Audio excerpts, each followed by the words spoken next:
From a creepy mineshaft in the Mojave to a terrifying fire-lit desert night, these real-life tales take urban exploring to a whole new level. What begins as curiosity turns into survival. Two different stories, two chilling outcomes. And trust us, you won't want to be alone after hearing what they discovered out there. Let's dive in. Charles always had a thing for the weird. If there was an abandoned asylum, forgotten mall, or a broken tunnel anywhere in Nevada, he'd find it. So, when he came across an obscure Instagram page boasting about secret mine shafts in the Mojave Desert, of course he couldn't resist. The post was blurry, the account sketchy, and the comments downright creepy. But that only made Charles more excited. Soon enough, he had convinced me and our friend James to hop in my Wrangler and go chasing this ghost of a location with nothing but a pin drop and a map downloaded offline. That was our first mistake. We drove past any trace of civilization. Roads turned to dirt, dirt turned to rocks, and eventually we were just guessing directions. No signs, no cell signal, just endless sun and sand. James was growing grumpy in the back seat, convinced we were being trolled. But just when we were about to turn back, we saw it. A rotting, half-collapsed wooden entrance buried in the slope. It wasn't pretty, but it was definitely a mine shaft. Charles, ever the overachiever, had even brought masks. We tossed in a rock, waited to hear it hit the bottom. It clanged. 3 times. Then silence. Steep but sloping, the shaft wasn't a straight drop, so we started descending. It got colder, darker, quieter. There was no turning back now. Inside, the shaft opened into a tunnel lined with decaying wood and rusted rails. We weren't looking for treasure, just the thrill of the unknown, but then something. A dragging sound, faint, like something metallic scraping along the ground. We froze. James whispered to turn off our flashlights. In pitch black, we waited. And then, it got louder. James accidentally flicked his light, just for a second. But it was enough. The dragging stopped. Then, clang. A deafening crash from deep within. And then, that scream. A sound not made by anything human. We ran like hell. I tripped, lost a shoe, didn't dare stop. Charles and James made it up first. I clawed my way up with splinters stabbing my foot every step of the way. We burst out into daylight, breathless. James drove us straight to the hospital. My foot was shredded and I couldn't walk for days. But what haunted me wasn't the pain, it was what came after.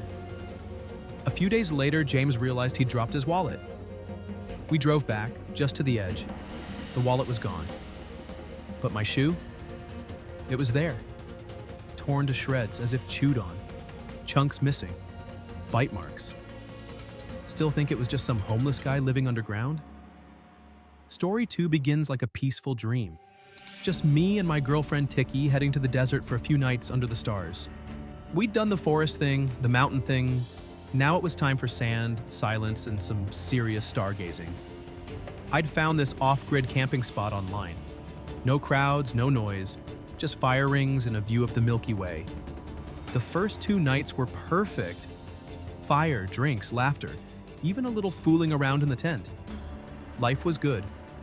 Each night, though, around the same time, we'd hear something far off. A long, low moan. Like an animal, but wrong. Too long. Too slow.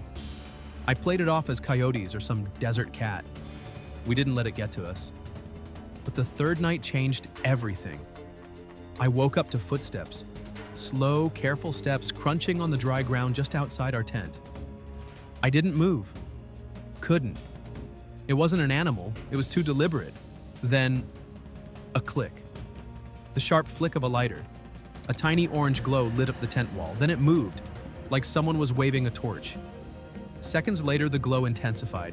The heat hit us. Someone had set the tent on fire. We panicked, dumped water on it, stomped it out. Half the tent was gone. I grabbed the flashlight, scanned the area. No one. Nothing. Just the smell of smoke and melted nylon. We didn't wait around. Started walking to the truck, guessing the direction. That's when we heard it again. The moan. But this time, it didn't stop. One scream, then another. Then a third from a different direction. They were closing in. We ran. Somehow, don't ask me how, we found the truck. Tossed our stuff in and peeled out. The road was rough, and every bump felt like it might flip us. But we kept going. I didn't ease up until we saw headlights. Civilization. We did report it, and my mom still thinks it was a druggie or some psycho with a lighter. But I was there. I saw the glow, heard the screams. And I know this wasn't just a random act. Who walks up to a stranger's tent with a torch in the dead of night and sets it on fire? 2 different deserts, 2 different stories, 1 terrifying truth. Some places just aren't meant to be explored. Whether it's the depths of a forgotten mine or the stillness of a starlit campsite, the unknown is never truly empty. So, would you still go urban exploring after hearing this? Let us know in the comments below. Thanks for watching, and we'll see you in the next one.